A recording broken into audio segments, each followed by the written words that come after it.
Donc aujourd'hui, je ne suis ni derrière ma bibliothèque, ni maquillée, coiffée, ni quoi que ce soit. J'ai juste attaché les cheveux pour pas que ça tombe dans la nourriture, parce que c'est quand même pas glamour, la cuisine aux cheveux.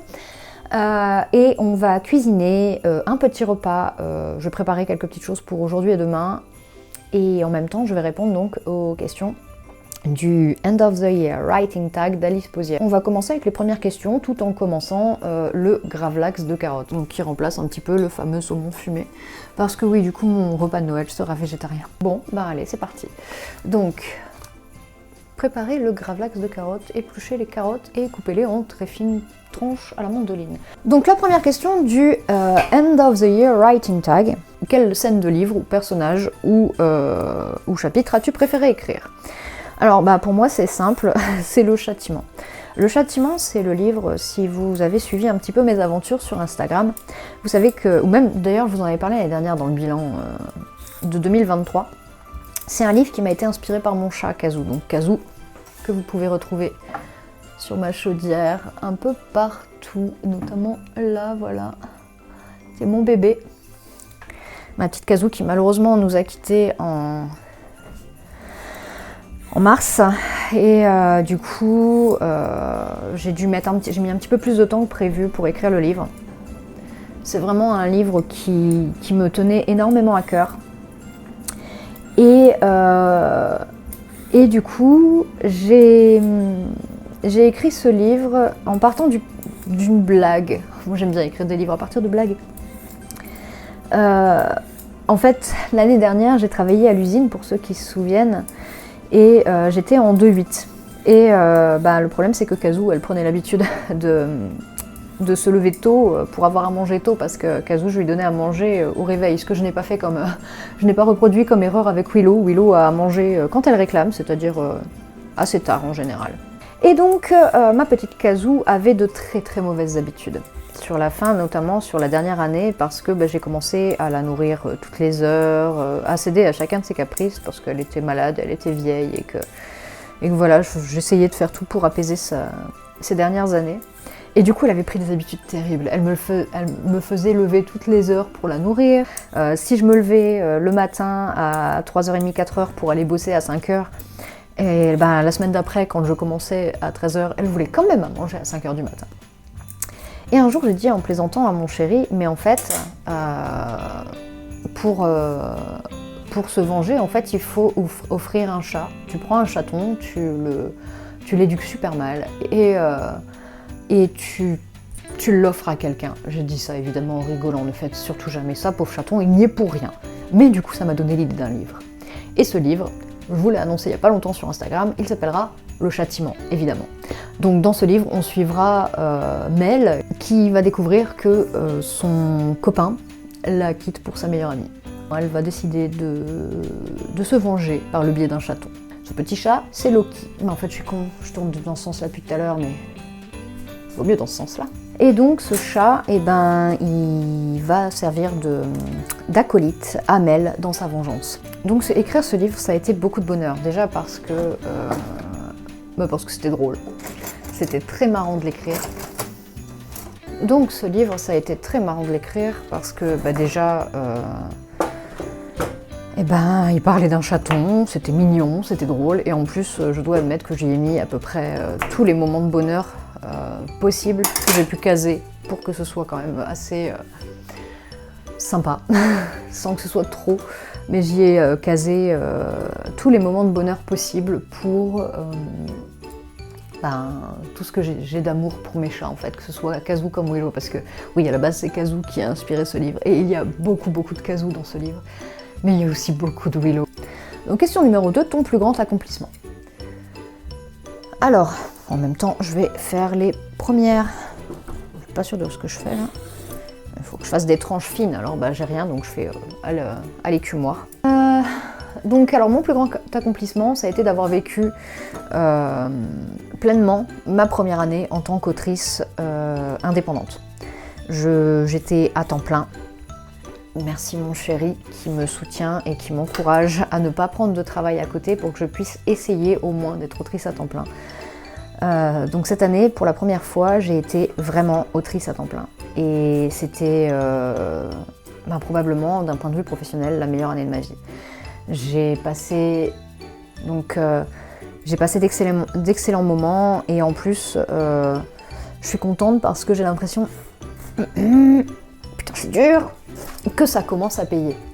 Alors je mets toutes mes forces dans la bataille, hein, que ce soit la communication, l'écriture. Là en 1 an et demi j'ai publié 4 livres,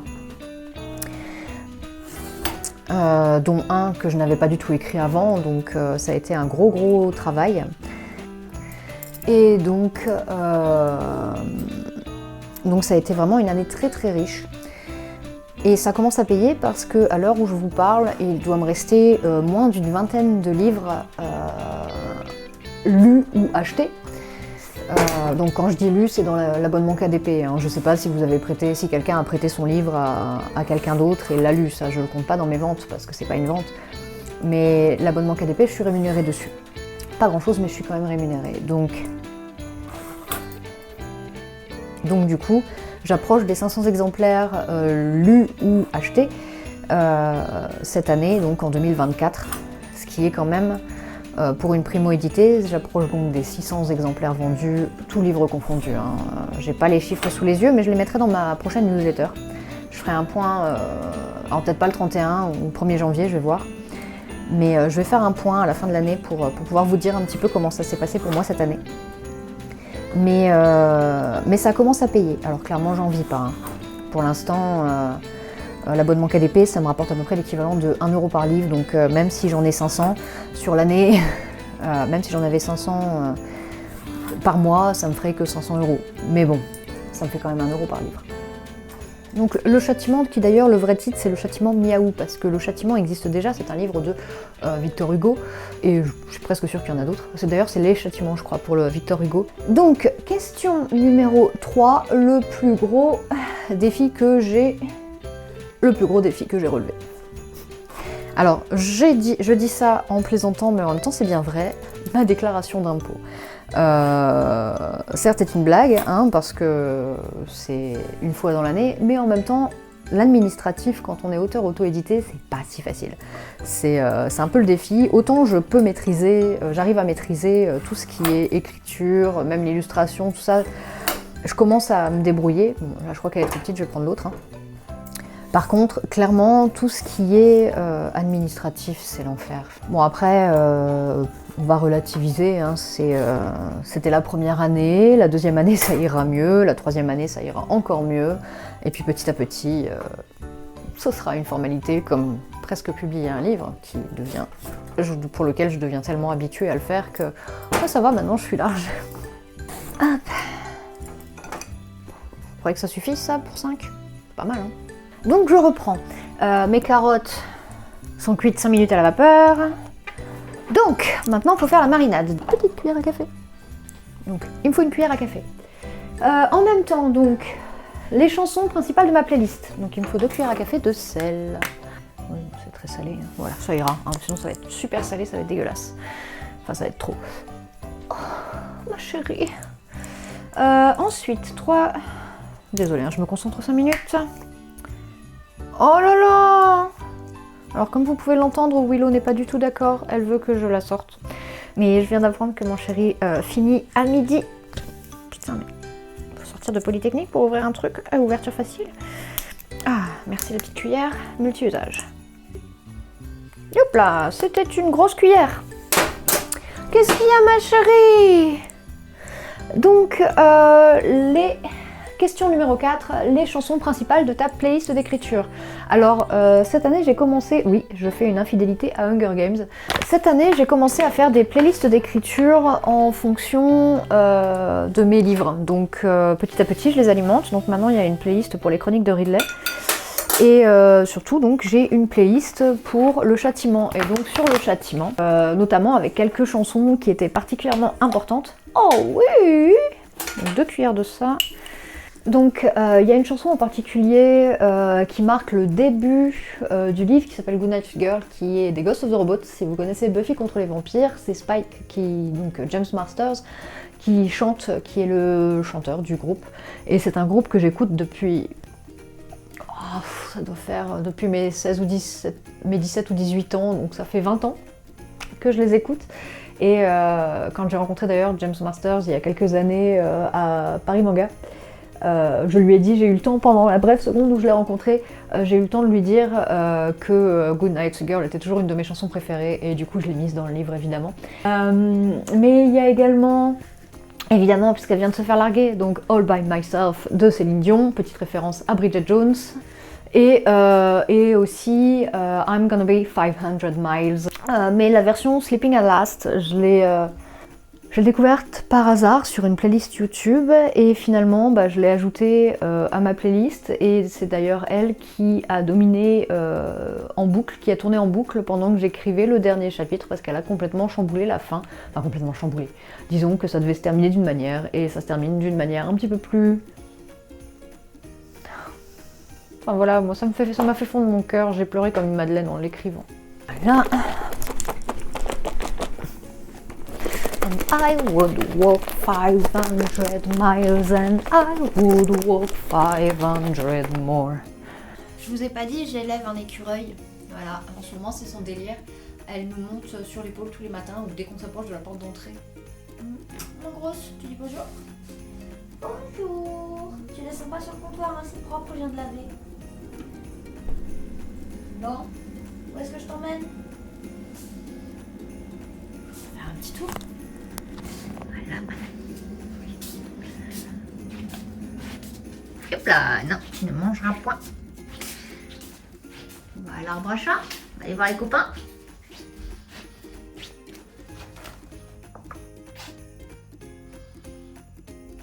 Et voilà, elle est arrivée à son arbre à chat. Tu dis bonjour. Bonjour. Bon, le gravlax de carottes étant fait, je vais continuer en préparant la farce des chaussons forestiers. Regardez-moi ça, comme ça a l'air bon. Voilà, hein. Comme quoi, même en végétarien, on mange pas que des graines. Même s'il y en a dessus quand même, faut pas déconner. Oh, des bébés! Viens ma chérie! Donc on va continuer, question suivante. Donc une scène, un livre ou un personnage qui t'a étonné. Donc...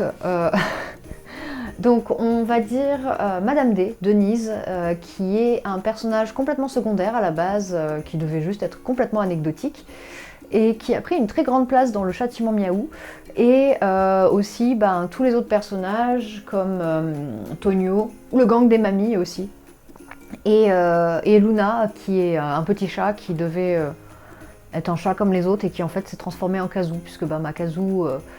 n'est pas là, n'a pas été là avec moi pour écrire le livre forcément puisqu'elle est partie avant. Mais au final, en écrivant Luna, je me suis dit qu'il fallait que ce soit Kazoo, donc j'ai choisi un nom qui résonnait, qui aurait pu être celui de Kazoo aussi, même si Kazoo c'était Kazoo. Et elle a pris une petite place aussi qui quand même, même si on la voit peu, est assez importante. Donc voilà pour les personnages qui m'ont étonnée. Et puis Willow aussi, hein, comme vous pouvez le voir. Hein, tu nous étonnes, toi, beau, tu nous étonnes, oh oui. Oh oui. Donc, question numéro 6, pardon. On va continuer pendant que l'eau bout.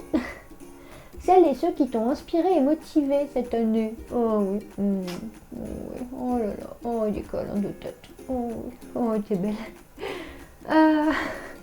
Donc, comme l'an dernier, en premier, je cite Mon Chéri parce que c'est... un de mes plus grands motivateurs, un de mes plus grands soutiens, hein, puisque grâce à lui, je peux être autrice à temps plein. Alors, je m'en sortirai toute seule, mais disons qu'au moins, j'ai pas de pression à me mettre en me disant il faut absolument que je trouve un travail à temps plein ou à temps partiel. Grâce à lui, je peux travailler, au moins tenter d'être autrice à temps plein. Et même si pour l'instant... Ça y est. Voilà, et même si pour l'instant, clairement, j'en vis pas, hein, ça commence à monter un petit peu tranquillement et disons qu'il me reste à peu près un peu moins d'un an, je pense, de droit Pôle emploi. Et ça me laisse donc à peu près un an pour pouvoir développer vraiment mon entreprise parce que oui, j'ai envie de vivre de mon travail. Quelle surprise! Il y a aussi évidemment tous mes proches qui me soutiennent, mes amis, ma famille, la famille de Ludo et quelques personnes de ma famille qui me soutiennent dans mon entreprise. Qui parlent de mes livres, qui essayent de les vendre, les amis qui vont faire la promotion comme ils peuvent tout le temps, c'est adorable, franchement c'est génial. Grâce à vous, j'ai presque atteint mes chiffres à la fin de l'année, c'est génial. Et il y a bien sûr aussi tous les créateurs, auteurs, scénaristes, illustrateurs qui m'inspirent tous les jours, que ce soit dans la création de contenu ou dans ma manière de développer mes histoires. À commencer par exemple par Margot de Seine.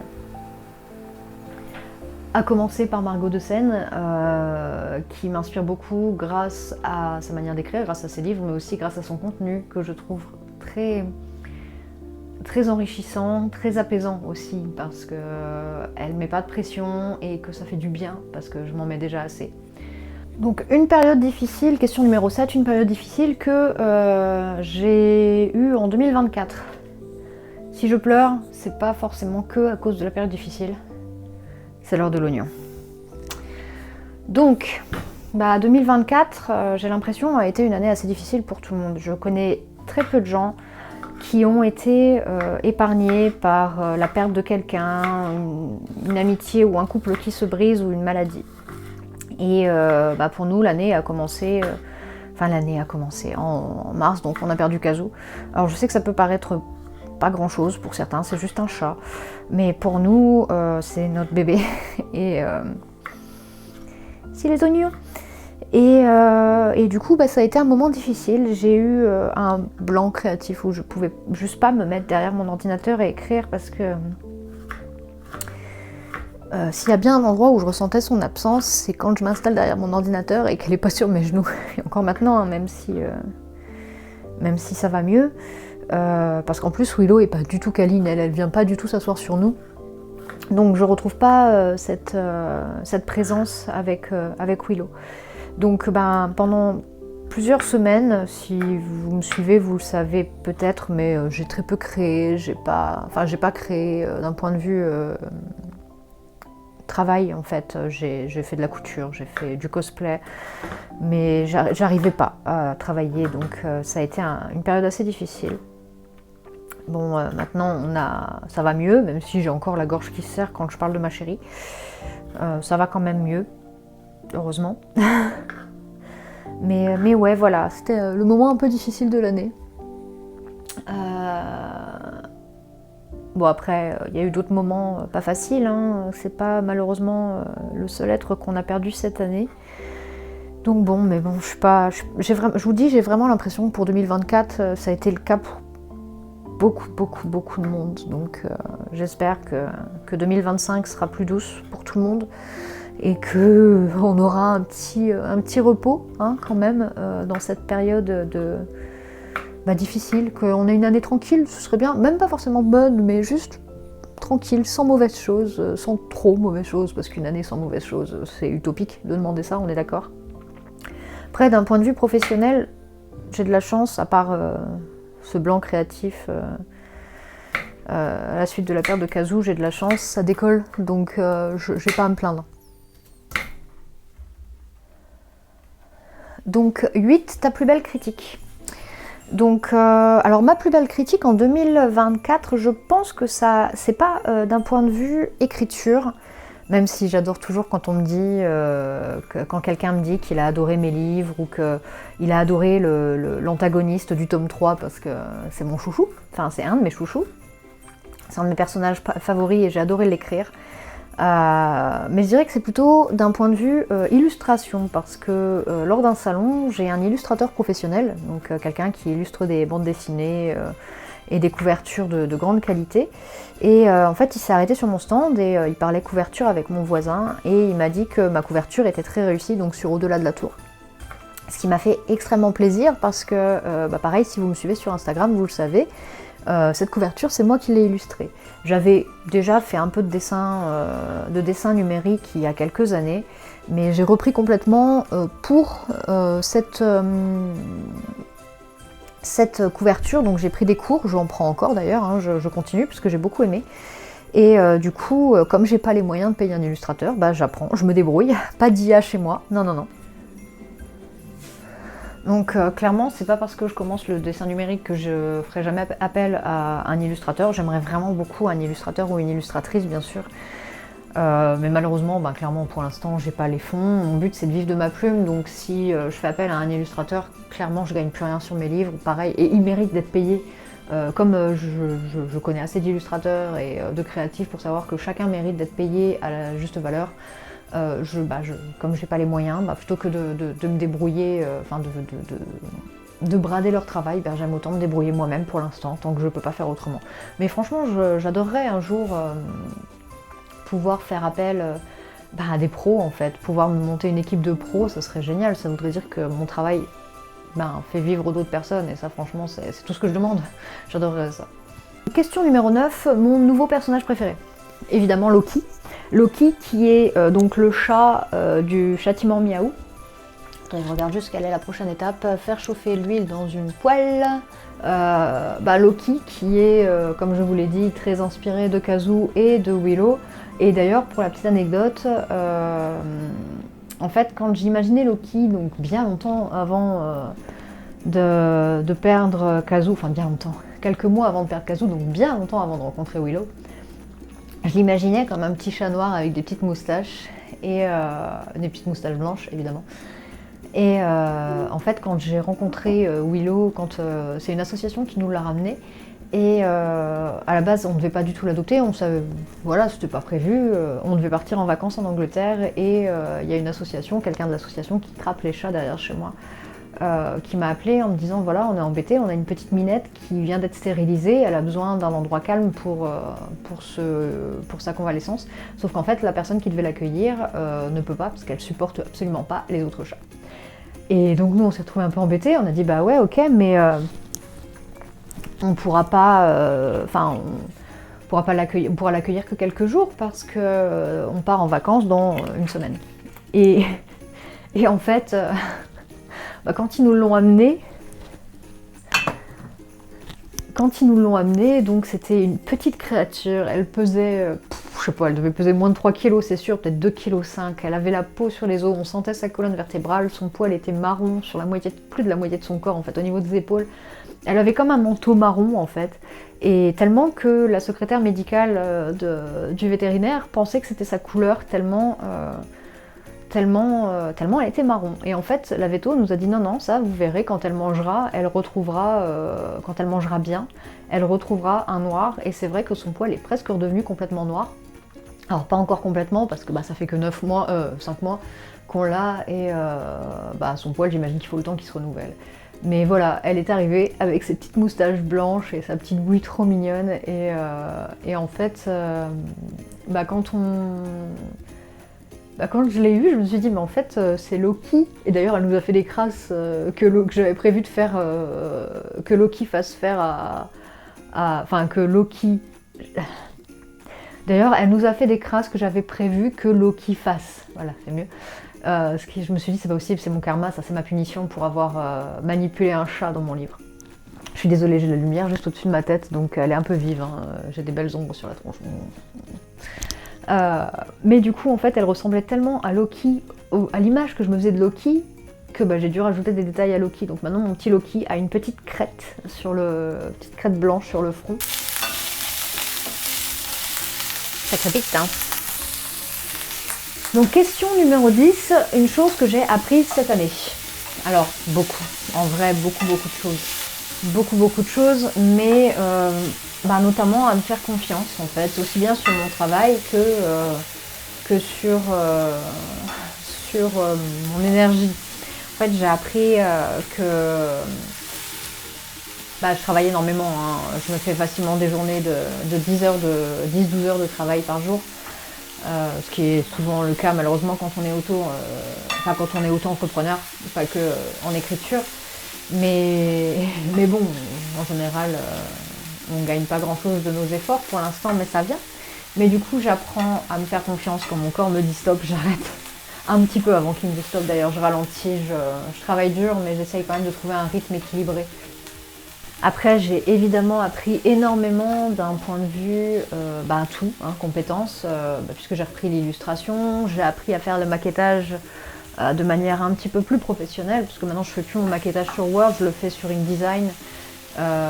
J'ai appris beaucoup en tout, Et c'était vraiment une année extrêmement riche d'un point de vue compétences, et je pense qu'elle n'a pas fini, enfin si, elle est bientôt finie, mais je n'ai pas fini d'apprendre parce que évidemment c'est toujours, on a toujours énormément de compétences à apprendre quand on est auteur auto-édité, et là je vais me lancer sur des styles. Déjà avec le châtiment, hein, c'est du feel good, donc ça change un peu, je sors de ma zone de confort. Et là je suis en train de travailler également sur un thriller un peu urban fantasy, enfin complètement urban fantasy en fait. Et du coup, thriller c'est quelque chose que je lisais beaucoup il y a quelques années, mais que je lis plus beaucoup parce que j'ai plus le temps. Je lis moins, donc il va falloir que je m'y remette un petit peu. Et puis c'est des codes qu'il va falloir que j'apprenne, donc j'ai beaucoup de choses à apprendre et beaucoup de compétences à acquérir, et ça c'est vachement cool. Merde, faut que je coupe mes champignons. Donc mes objectifs pour 2025. Alors le principal c'est de réussir à vivre de ma plume, parce que comme je vous l'ai dit, il me reste à peu près 1 an pour réussir à dégager suffisamment de revenus pour ne pas avoir à reprendre un temps plein, parce que je me connais, le problème c'est que j'arrive pas à m'arrêter. Et du coup, merde, j'ai oublié de mettre l'ail. Si je travaille à temps plein à côté, ça veut dire que je vais faire comme l'année dernière, des semaines de 70 heures, parce que je veux vivre de ma plume. Mon but c'est d'être auteur à temps plein et pas de faire un petit boulot alimentaire qui m'intéresse pas, même si je sais que c'est le cas de beaucoup de gens, hein, mais bon, tous les gens n'ont pas 2 carrières, tout le monde n'a pas 2 carrières. Moi oui, et j'arriverai pas à m'arrêter. Donc je vais mettre encore plus d'efforts, toujours autant, toujours plus, pour réussir à vivre de ma plume. Et donc pour ça, déjà, il faut que je publie. Donc ça va vous paraître beaucoup, ça va peut-être paraître beaucoup, mais pour pas tant que ça, pas selon d'autres personnes. Mais j'ai l'intention de publier au moins 3 livres. Donc première étape, ça va être de publier Le Châtiment. Donc le Châtiment devrait sortir normalement, si tout va bien, début premier trimestre 2025. Il est écrit, là je vais commencer la relecture, je voulais le commencer cette semaine, mais les fêtes. Donc je vais commencer la réécriture, peut-être pas vendredi, mais dès la semaine prochaine. Je l'envoie ensuite en bêta lecture direct, et je continue sur ma lancée. En parallèle, j'écris donc mon fameux thriller. Il y a cette dystopie que j'aimerais vraiment bien commencer bientôt, et j'ai aussi un roman que j'aimerais bien sortir pour Halloween, pour le mois d'Halloween, pour le mois d'octobre. Donc beaucoup de travail. Donc il y a tous ces livres-là sur lesquels j'aimerais travailler, et que j'envisage à plus ou moins long terme de publier, donc au moins 2 ou 3. Donc j'ai Le Châtiment, celui d'Halloween et la dystopie au moins. Le thriller, je vais voir, c'est un fil rouge en fait, je travaille dessus depuis 2019, donc petit à petit je vais réussir à l'écrire. Là j'ai quelques idées que je veux vraiment mettre en place, donc que je veux mettre en place et garder en tête. Oui, il faut du vin blanc. Ha ha ha! Je ne sais pas ouvrir une bouteille de vin.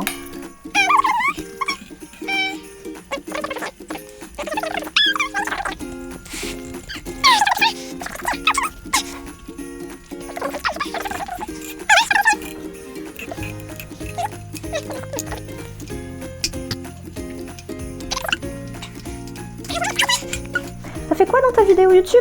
Je me suis battue avec une bouteille de vin. Heureusement, il y a du bouillon, ça crame pas à côté. Voilà, ça y est, j'y suis presque. Ça y est, j'ai eu victoire.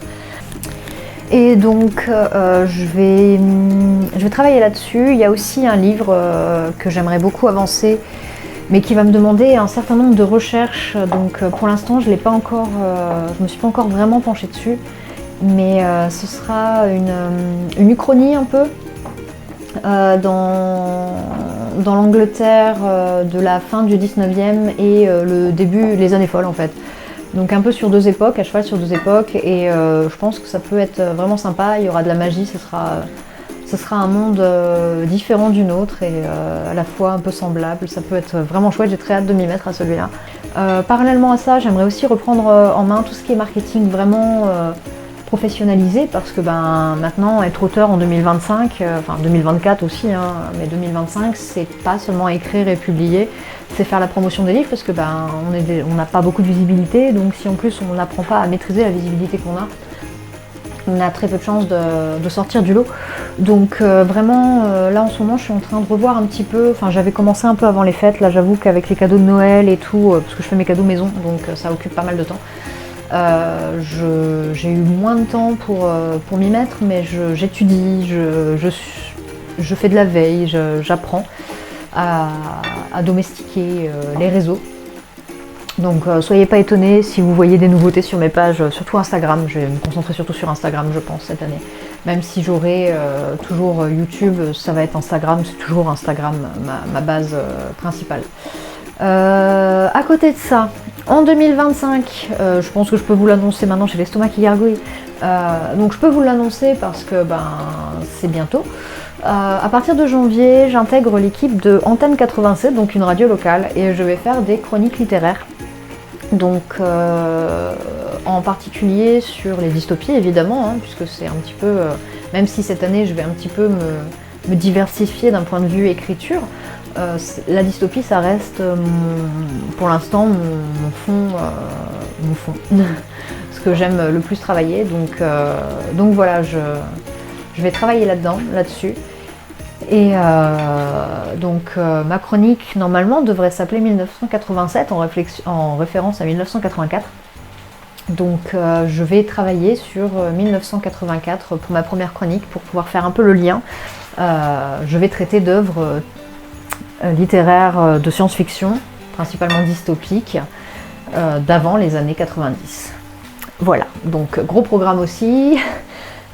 Beaucoup de travail, ça va être sympa, ça va être une année je pense 2025 très très chargée, vraiment extrêmement chargée et en même temps très riche, et je l'espère, j'espère vraiment, en tout cas je vais tout faire pour que ce soit l'année où je serai autrice à temps plein et que d'ici fin 2025 je ne sois pas obligée de reprendre un travail, éventuellement au mieux un temps partiel, et encore ça ne me réjouit pas trop parce que le problème c'est que j'habite dans une région viticole et ouvrière, industrielle, donc moi qui ai fait des études d'histoire de l'art et mon diplôme de correctrice, etc., en fait, pas grand chose, il n'y a pas beaucoup d'offres qui correspondent à mon profil, d'où le fait que j'ai fini à l'usine l'année dernière. Ou alors j'essaye de mettre à profit mes compétences en tant qu'autrice et correctrice en proposant des bêta-lectures. Peut-être, ça sera peut-être certainement bêta-lecture, parce que j'ai pas l'expérience pour la correction pure et dure. J'ai pas assez fait fructifier mes connaissances, du coup je me sens pas légitime. Mais clairement, je vais essayer de travailler peut-être là-dessus, je sais pas, je vais voir si jamais vraiment j'arrive pas à être autrice à temps plein, mais bon, on va tout faire pour être autrice à temps plein. Et ça va commencer par ça. Voilà, donc voilà, il n'y a plus de questions. On arrive au bout de cette vidéo, ma farce commence à ressembler à quelque chose, donc c'est des farces pour des chaussons forestiers, j'ai oublié de mixer, donc voilà, je sais pas ce que ça va donner. Et moi, n'hésitez pas à me suivre sur Instagram où je publie plus souvent sur mon quotidien d'auteur, sur mon travail d'autrice si ça vous intéresse. Là aujourd'hui on n'a pas beaucoup parlé de vidéos, clairement, mais rassurez-vous, je reviens donc très bientôt avec plein de nouvelles vidéos, puisque de toute façon je vais devoir faire mes chroniques pour Antenne 87, et du coup je vais essayer de faire des vidéos à chaque fois, histoire de renvoyer aussi les gens, les auditeurs sur YouTube. Donc voilà, merci à vous d'avoir suivi cette vidéo. Si vous avez regardé jusqu'au bout, bravo, parce que ça devait être quand même assez long. Je pense que je vais pleurer au montage, parce qu'il va y avoir énormément de déchets à balancer.